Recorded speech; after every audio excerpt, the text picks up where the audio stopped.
Hey everybody, welcome to my Ready to Love episode 4, a recap from Miami. And did y'all notice that Brandy and Trenika had on the same dress? I was like, wait a minute, I kept doing double takes and I was like, this is the same dress. So as they say, when two women show up to the same place with the same dress, they ask, who wore it best? Well, you know what? If we just go off the men who were attracted to whom, I guess we have to say Brandy wore it best because I look like Brandy got a man and her man is Mike. And Trenika is still trying to find a man, and I don't even know who's interested in Trenika. It doesn't seem like anybody's interested in Trenika. I really wish Trenika was my niece. I realize out here people don't have no aunties or uncles or even sometimes friends who tell them the truth. But I really wish Trenika was my niece and she would have called me up and said, Auntie, I'm going on a Ready to Love. I got accepted. I'd be like, girl, really? I'm proud of you. I'm so happy for you. She's like, yeah, but I broke my wrist. I was like, wow, really? And she said, so I don't really want to be fussing with my hair. So I'm thinking about getting this sew-in crochet hairstyle. As her auntie who loves her, I would say, girl, don't do that. Don't do that. Over 50% of men do not like lace front wigs and full head wigs, crochet, whatever. Over 50% of the men. So when you out here trying to catch a man, the last hairstyle you should really be wearing is a lace front wig because you automatically eliminate 50% of the dating pool. Listen, dating is like marketing. You don't want to eliminate the dating pool because you want to attract as many people as you can, and then you want to be able to sift through those people. You don't want to eliminate people before you even get in the game. And that hair that Trenika be wearing, she eliminates at least 50% of the people. And as the night went on, her hair was looking worse and worse. I feel sorry for Trenika. I actually really like her. I think she has a good soul and she has a good heart. But she needs an auntie or uncle or someone to tell her the truth so she can start increasing her dating options. You know what? It really gives me an idea. I think I'm going to start something, y'all. I hope you will join me, because I'm going to need some people to help me, because I ain't the only one with some good advice. I know y'all got some good advice out there. And we're going to start a little private club where people like Trenika, who we're going to love and care for, are going to be able to come to us and ask us some questions. Okay, and we're going to tell them the truth. We're not going to make fun of them. It ain't going to be no public forum where people are making all this money off, clowning people about their little dating stories, because it is funny. But it ain't helping no people. You know what? I want to help a few people. So I'm going to need some of you to join. I'm going to need some aunties and some uncles to join. I'm going to need some nieces and nephews to join. And we're going to create our own little virtual family. And we're going to be able to come here and ask some specific questions. And we're going to tell you the truth.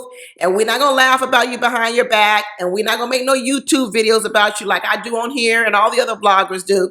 But there's a lot of people who need some help. There's a lot of people who are missing parts in their families, aunties, uncles, good friends who tell the truth. And a lot of you out here doing the same thing over and over again. And I really just don't know why people are doing the same old dating problems and woes over and over again. This information is available. We just need to give it to people.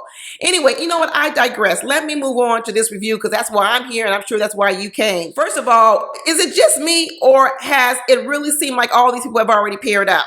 Because I'm pretty much sure that Brandy and Mike are together. Swayze has made it pretty clear that he only has eyes for Kaden, so they definitely a couple. And to be honest with you, Rando has made it pretty clear that his real eye is for Jamala. Because what he said when he was sitting talking to her was, I know how to play the game. I can chop it up with the best of people, but I just want you to know that all my eyes are for you. So here we go with these crazy rules for Ready to Love, where you're going to have people like Rando stringing along Kayla and Trenika, making them both think they got a shot and they don't have a shot. Because Rando really likes Jamala, but he's got to keep a couple of other women hanging on so he doesn't get voted off. See, this is defeating the whole purpose of the show. Now what you're going to have the Trenikas and the Kaylas of the world being re-traumatized on this show, because once again, they're going to be liking a man that don't really like them, and that man going to be stringing them along. There you have it. I also think that Looney and LJ are a couple. I think that LJ really likes Looney. Looney really likes LJ. I think that they're a couple too. And I'm not quite sure what's going on with Samson. I don't know if he's going to pick Charisse or he's going to pick Shakira. Shakira's crazy, y'all. I know people going to get mad at me for calling her that because, you know, she has this history of domestic violence. It seems. That's what I think it is. I'm not for sure what it is. Let me not say that. But it's something. And I know people want to coddle her and hug her. But along with that is also some craziness. Because it was coming out. But I think Looney and LJ are a couple, and Looney's wild. Looney is wild, y'all, and I don't even know if LJ can handle Looney for real. I think he might be have taken a few energy pills to handle her right now for this show, but I don't think in real life he can really handle Looney. Looney's off the chain. I could tell that already. And Kayla, let me tell you, none of these men on here are real too serious, and Kayla is scaring all of them off. It's not because she's not a good person, but Kayla is serious. Kayla's like, I want to find a husband, I want to get married, and I want to have some kids. So when she's on these dates, she is betting these men for real. And Mike, he ain't interested in no woman that's 30 years old because, as he said, that's too young for him because Mike doesn't want any more kids. He don't want any more women that's eggs are still working. Really. Mike really don't want any more kids. He's barely making it with Brandy. And Brandy wants kids, but I'm really iffy on if that's going to make it in the long term after this show is over. Because I can tell you, I don't think Mike wants kids. Mike does not want to start over. And Brandy is a flight attendant. What's she going to be on the road flying? And Mike going to be at home taking care of the new kids, the infants, the newborns? I don't think so. I think that they may be interested and attracted to each other. But as Tommy's wife said, you got to look at your lifestyles. You got to look at your morals, your values. And just because you have physical attraction, does that other stuff line up? And I think Brandy and Mike have good physical or chemistry and attraction. But when you look at their lives and you look at really what they want to do, Mike is 42. I think maybe his youngest son is maybe 10 or something. He ain't trying to start over with no newborns. He'd rather find a woman that's older. That's why he told Kayla she really too young for him. You got young, fresh eggs. You out my dating range. And she was a little offended by it. You saw her little look. But at least he told you the truth, Kayla. At least he ain't like Randall over here stringing you along and not telling you the truth. This is what I'm telling you. We need to start this aunties and uncles thing because some of these women need to be told the truth so they can move on. Kayla over here getting all up in Mike's face. Randall's face. Talking about, I saw you over there with Jamala. Girl, stop confronting people. I keep telling these women, stop confronting men. It doesn't get you anywhere. It makes you look jealous and foolish. And in that moment, Kayla looked foolish. And Samson, you know what? I want to say I like Samson because he says all the right things. I like his demeanor. I like the things that he talks about. But you also got to remember, Samson is 48 years old. He should be talking like this. If you've been in the game for 48 years and you still talking some other kind of way, then something's wrong with you. He's showing the level of maturity he should be showing at 48. But my problem is this with men who are 48 and never been married. First of all, men are the choosers out here. I know women think they're the choosers and they choose men. You're not the choosers. Men choose you. And so oftentimes women, really, you have to sit around and wait for a man to choose you. I don't care what women say. They talk about all this empowerment they have. In the end, when it comes to marriage, it hasn't changed. Men are still the ones asking women to marry them. So it doesn't matter what you do. You still got to wait on the man to ask you. Go ask Zo, because he sat up there on a woman for 7 years and didn't ask her for 7 years. So if you still think women can push a relationship into marriage, go talk to Zo and he'll tell you, no, you can't. But anyway, Samson's 48. And my thing with men who are 48, even as they're as sharp as Samson, good looking, got it together, got a good job. I say this, in all these years, you mean to tell me there's not one woman that you were willing to take a chance on and marry? Because marriage is a chance. As we know, the divorce rate is 50% or something like that. So it is a chance. 50% you'll get divorced, 50% you'll stay married. So it's a chance. Sure, you take a good chance. You try to do all you can, but it's still a chance. And so you mean to tell me you never took the chance on a woman? Not one woman has crossed your path where you say, I'm willing to bet everything on her. I may lose, but I'm willing to bet everything on her.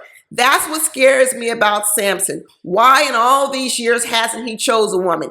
Does he have a lot of compliments for women, but then when it comes down to it, they're still not good enough for him to marry? That's what I worry about Samson. So I don't know who he's going to choose. I don't believe this act with Charisse. I think Charisse really is a mean girl. I think she knows how to turn it down when she needs to. She's a businesswoman, so she knows how to code switch. You know what code switching are? Depending on the environment you in, you let a different part of you out. When I'm on this show with you, sometimes I get ghetto. I do get ghetto on this YouTube channel with y'all. But if I'm in a professional environment, I know how to speak correctly. I know how to not speak Ebonics. I know how to speak in a nice way that I appeal to a mass audience if I'm at a public event. And that's who Charisse is. But the real Charisse, I think she really is a mean girl. And I don't think that Samson would appreciate a mean girl in mean life. So I'm not sure that there would really be a couple. And then we find out, I find out more about this Shakira person. Well, at first I thought maybe they could be a couple. Maybe he could get a ready-made family because she already got this son that she talks about continually every episode. I mean, good Lord, she might as well have brought the son on the show with her and kept him in a stroller as much as she talks about this son. I don't want to hear about this son no more. We on here talking about Ready to Love. I don't want to keep hearing about Shakira's son, and I don't want to keep hearing about Shakira's past trauma. I don't. Honestly, Shakira is kind of a contradiction. She was up there confronting LJ, once again, confronting another man who's not giving her the attention. Last week, she confronted Zo on it. And I keep saying, I don't know why she's confronting people or why women are confronting men, period. And as much as Shakira says, you know, I don't have to, I'm not going to be chasing no man. Well, then why are you confronting them? She talking about, well, if you don't call me, then I'm just going to walk away. Walk away. But you're not walking away. You walking towards them. You're confronting them. So the very thing you say you're going to do, walk away, you ain't doing it. You walking towards them and confronting them. It's so contradictory. Shakira likes a lot of attention. She walk around with that flower in her hair. Let me tell you, that's an attention getter. She keeps talking about, I need attention. I need attention. Well, we know you need attention because anybody who walks around with a flower in her hair every single day and all these jewels all over her, you need attention. You need a lot of people to look at you, watch you, do whatever you want to do. And then when they don't do that, you go over and confront them and say, why you ain't looking at me? You know what? She is very susceptible to men who are evil and wrong. You know why? Because she has an addiction. And her addiction is attention. See, when you have an addiction and people figure out what your addiction is, they know how to get you. It's just no different than a crack addict. People can get anything from a crack addict because all you got to do is offer them crack and they'll give you whatever you want. That's why they call crack addicts. Because listen, anything. You get a crack addict and you say, hey, I'll give you this. I'll give you some crack. They'll do it. That's who Shakira is with attention. She will do anything for attention. She loves attention. When she was sitting next to Randall and she was pulling out that sob story, that's one of the ways she likes to get attention, telling these stories. And Randall was like, well, just know that you are special. You are wonderful. You is beautiful. Oh, really? You think I am? You think I'm special? Girl. When she sat there and told Randall, you know, it's hard every day being told you're nothing. Why are you telling that story? And then she walks around talking about, I don't want people to look at me as a victim. Well, you leading with the victim story. You lead introducing yourself as the victim, but you don't want people to see you as the victim. Girl, this is all for attention too. Now, she might have been mad at Kadeem for telling her little secret about whatever trauma she had in the past. She's like, it's my story to tell. Exactly. She wants to tell the story because she wants to be able to tell it in a way in which she gets attention. That's why she wants to keep the story to herself. Because it's not that she doesn't necessarily want anyone to know, because she's telling everybody. She's telling everybody all on her own. But she's telling Kadia, don't you release no video on me or no press release, because I want to be able to spill my tea all on my own. I want to be able to tell my story the way I want to, because I want to turn it around so I get the kind of attention I want. God, I know who Shakira is. I used to like her in the first episode. I'm done with Shakira. Done. Shakira needs to catch an Uber and go straight to the therapist's office somewhere else, because right here, this is not the spot for her. She is not ready to date. She got a lot of issues she needs to work out. I don't even know whatever her past trauma is, but I think Shakira had things before that past trauma. I think whatever problem Shakira has, it also opened the door to where she was traumatized and victimized. That's what I believe. She gonna need to go further than that last man she was with. She gonna need to probably go all the way back to her childhood. Girl, call Uber and go on and get up out of here and go do the work you need to do before you start getting back into the dating pool. You're not ready. And talk about another person who's not ready, Justin. Why is he here? Talking about he a king. I know you're not. You're not no king. I'm tired of people calling them kings and queens, but then turn around and say they don't want to do nothing for nobody. First of all, kings and queens take care of whole villages. I really wish y'all would go back to understand what a king and a queen does. Nowadays, people call them kings and queens, and they ain't taking care of nobody but themselves. That's not what kings and queens do. King and queens care for people. But here you got Justin on here talking about, I ain't doing nothing for you. I ain't romancing you. I ain't taking you out. I'm not even taking you to get a chicken dinner. Nothing. I'm not spending no money on you for nothing. I'm not trying to get your attention, make you like me, do nothing. And if you don't like me, that's your problem. Boy, maybe you and Shakira both need to share an Uber. Call an Uber and let's get him out of here and Shakira out of here. I don't even know why they didn't send Justin home even though he left the party. They should have voted him off. And I don't even know why LJ was in the bottom. You mean to tell me these women put LJ up before they put up Justin? Are you kidding me? Are these the kind of decisions these women are making out here? Because in fact, I don't even know if Justin's all that good looking to be saving him this many times. He's not putting in any effort to get to know anyone. And he's still on the show. Why, ladies? You guys should have made a pact by now and said, we're not going to say no other name but Justin's. That's it. That's the only name you gonna say. Justin's that kind of man that he figures, you know what, hey, y'all ain't got no other options, so I can do the bare minimum, basically do nothing, and you're gonna be so desperate that you'll still choose me. And here he is, still on the show after episode 4, doing the bare minimum, doing absolutely nothing, hasn't shown interest in not one woman, and he's still on the show. Come on, y'all. And you talking about what LJ needs to do? And who else was in the bottom besides LJ? Oh, it was Zo. Zo was the bottom. So you're trying to tell me that Zo, he should be in the bottom. But let me tell you, the other person shouldn't have been in the bottom is LJ because he's putting forth effort. He's made a connection with Looney. And Justice has made no connections with no one. At least LJ over here talking about taking Looney to Mexico and helicopter rides and all this. And Justice over here talking about, I'm not even going to take you to get a chicken dinner. People... why he here? And that story that Alonzo Zo told, you know what? Of all the times I want the mean girl to come out, Charisse, this was the moment because she should have checked him with that story he was telling, talking about he dated a woman for 7 years and I gave that woman what she wanted, a ring, and then I took it back the next day. You sound crazy. And not only do you sound crazy, you're saying that this was 11 years ago. So you mean for 11 years ago and the 7 years with her, you haven't learned nothing? Because the way you was telling that story, you was telling that story like you didn't regret anything, like you didn't do anything wrong, and then you didn't realize how horrendous it was. This is the kind of women, this is why I'm going to start my little club, aunties and uncles and nephews and nieces or whoever we going to talk about, because I would have told that woman in that relationship with Zo for 7 years, and you need to get out. 7 years is too long to be staying in a relationship to wait for a man to marry you. I would have said, look for these signs, and I'm going to tell you he's not going to marry you. And then when he finally gave her a ring, he took it back the next day. So she waited for 7 years to get a ring, and then it was gone in less than 24 hours. I sure hope she didn't give up all her fertile years. I hope when she finally left him, she could still have some babies and get with somebody else who she wanted to have some kid with.